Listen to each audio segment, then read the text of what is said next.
Hai halo Sobat Netchess semua. Pada video kali ini saya akan membahas partai catur klasik keren yang dimainkan oleh pecatur hebat dari Jerman, yaitu Siegbert Tarrasch. Kalian pasti sudah tidak asing bukan dengan nama tersebut? Ya, nama beliau ini dijadikan salah satu nama variasi dalam pembukaan Prancis teman-teman. Variasi tersebut adalah lompatan kuda ke D2 saat kita bermain sebagai putih pada French defense. Tujuan langkah kuda ini adalah untuk melindungi pion di E4 sekaligus mengembangkan kuda. Baiklah, pada pertandingan kali ini Siegbert Tarrasch melawan Wilhelm Kohn dan terjadi pada tahun 1882 di Berlin, Jerman. Di sini Tarrasch bermain sebagai putih dan Kohn sebagai hitam. Permainan dibuka dengan pion E4, dibalas E5, kuda putih berkembang ke F3 diikuti kuda hitam ke C6.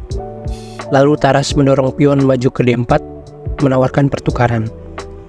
Dibalas hitam pion makan pion, lalu putih kembali menawarkan pion dengan mendorong pion C3. Pembukaan dengan langkah ini dinamakan Scotch Game, Goring Gambit, Double Pawn Sacrifice. Lanjut Kohn menerima pion yang ditawarkan, pion kali pion, dan Tarrasch tidak kembali memakan pion, tetapi gajah meluncur ke C4. Hitam mendorong pion maju menyerang menteri dan kuda, dibalas menteri makan pion. Lalu gajah gelap hitam menyerang raja ke B4, kuda menutup, dilanjut hitam mendorong pion D6, membuka jalan bagi gajah terang untuk berkembang. Putih lalu rokade pendek, dijawab hitam kuda melompat ke F6.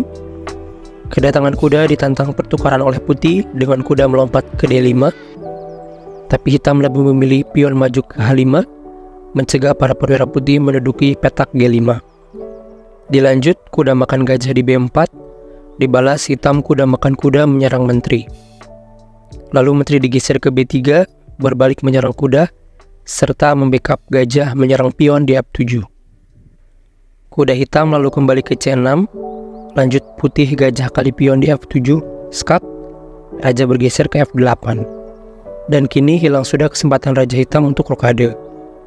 Lanjut kuda putih naik ke H4. Tentu ancamannya di sini kuda akan melompat ke G6 menggarpu raja dan benteng. Hitam menggagalkan ancaman dengan lompatan kuda ke E5, melindungi petak G6 sekaligus menyerang gajah. Dibalas putih menarik mundur gajahnya ke G6.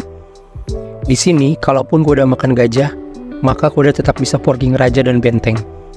Jadi hitam tidak memakan gajah dan mendorong pion maju ke D5, menutup akses serangan menteri putih. Tarrasch lalu balik memajukan pion F4 menyerang kuda. Kuda lalu diselamatkan ke G4. Namun lagi-lagi kuda diancam dengan pion maju ke H3. Di sini kuda sudah terjebak dan hitam membiarkan kudanya. Kohn membalas dengan kuda makan pion di E4, lalu putih pion kali kuda, dibalas menteri makan kuda di H4, sekaligus menyerang pion G4. Lalu putih menteri makan pion D5 yang ditinggal pergi oleh menteri hitam. Di sini menteri tidak hanya menyerang kuda, tapi mengancam skakmat satu langkah di F7. Maka dari itu, kuda diselamatkan sekaligus menggagalkan ancaman skakmat dengan mundur ke D6. Putih lalu mendorong pion ke F5. Dan di sini, jika kita perhatikan, terlihat ada pion gratis yang bisa dipukul oleh menteri hitam. Namun, apa yang akan terjadi jika menteri kali pion di G4? Tentu akan ada jawaban gajah naik ke F4 menyerang kuda 2 kali. Kuda ini tidak bisa diangkat ya, karena sedang menjaga petak F7 dari ancaman skakmat. Hitam sudah tidak bisa lagi melindungi kudanya. Misal pion balik mengancam menteri, maka gajah makan kuda, skakmat. Atau jikapun menteri ke E2, maka gajah tetap makan kuda, dan raja tidak dapat bergerak, jadi pion kali gajah, dan lagi-lagi skakmat, menteri ke F7. Jika sudah seperti ini, satu-satunya cara yang bisa dilakukan adalah dengan memasrahkan menteri dengan makan gajah. Lalu, setelah benteng balas makan, hitam masih aman dari ancaman skakmat seperti tadi. Jadi ya kalau seperti ini namanya senjata makan tuan ya teman-teman, menteri makan pion beracun. Karena sadar dengan variasi tersebut, pada langkah ini hitam membalas dengan menteri naik ke E7. Lalu Tarrasch gajah gelap tetap naik ke F4 menyerang kuda. Dibalas hitam gajah terang naik ke D7, membuka jalan bagi benteng untuk membantu serangan. Lalu gajah gelap putih ke E5 dibalas hitam gajah menyerang menteri. Pada langkah ke-22 ini, putih tidak menyelamatkan menteri dari serangan gajah, tapi lebih memilih pion maju ke F6 kembali menyerang menteri dan pion. Lalu tentu hitam menjawab gajah makan menteri dan menghilangkan satu penyerang dari putih serta berharap pion balik makan menteri untuk pertukaran. Namun rupanya di sini Taras memberikan langkah kejutan, bukannya balik makan menteri dengan pion, tapi pion kali pion double skak oleh pion dan benteng. Dan setelah langkah ini juga Wilhelm Kohn menyerah kalah teman-teman. Kenapa hitam menyerah? Karena jika dilanjutkan, kematian bagi Raja Hitam sudah tidak dapat ditunda lagi. Pada posisi ini, Raja hanya punya satu petak aman, yaitu bergeser ke G8, karena menteri tidak dapat memakan pion akibat double skak, dan Raja tidak dapat memakan pion yang sedang dijaga gajah. Jadi terjawab ya, tujuan gajah ini ternyata untuk bantalan pion skak Raja. Jika permainan dilanjutkan, Raja geser ke G8, akan dibalas pion makan benteng dan promosi menjadi menteri skakmat.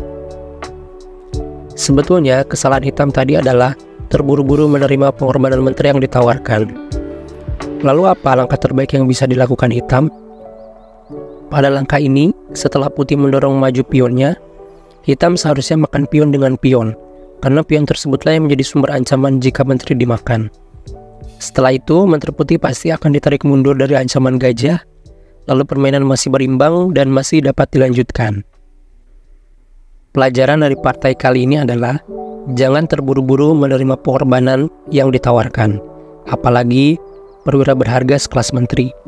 Tentu lawan sudah mengkalkulasi pengorbanan tersebut, dan biasanya jika sekelas Grandmaster sudah berani mengorbankan menterinya, artinya kemenangan sudah di depan mata. Baiklah teman-teman semua, jadi seperti itu ending dari permainan menarik pada video kali ini. Semoga menjadi inspirasi kita semua dalam bermain catur.